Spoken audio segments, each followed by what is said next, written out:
Don't forget to subscribe, like, and hit the notification bell for updates. Hi, so welcome back to our YouTube channel, Team Jepres. So, for today's video, magre-ready kami ng asawa ko para sa pagbabalot ng mga ipamimigay namin before Christmas sa mga, kung sino yung mga sa palagay namin ay deserving. Yung mga, usually yung mga nasa kalsada.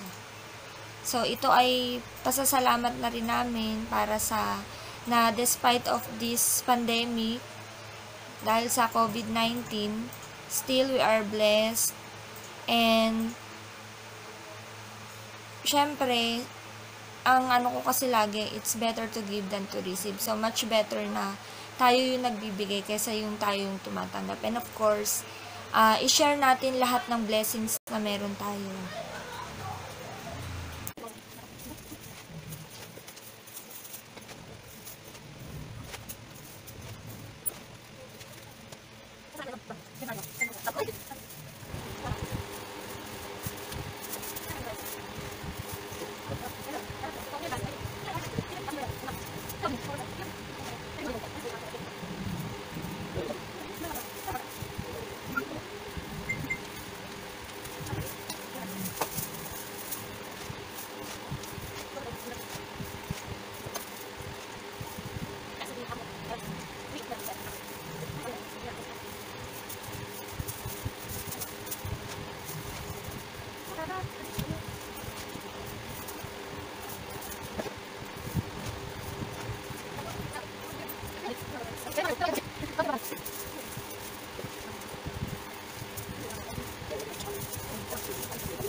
Busy si Inday sa mga homeless na bigayan.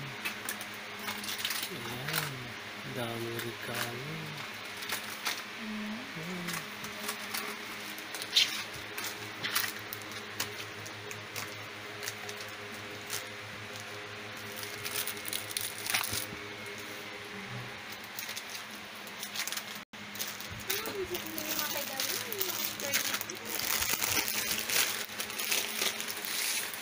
I'm done.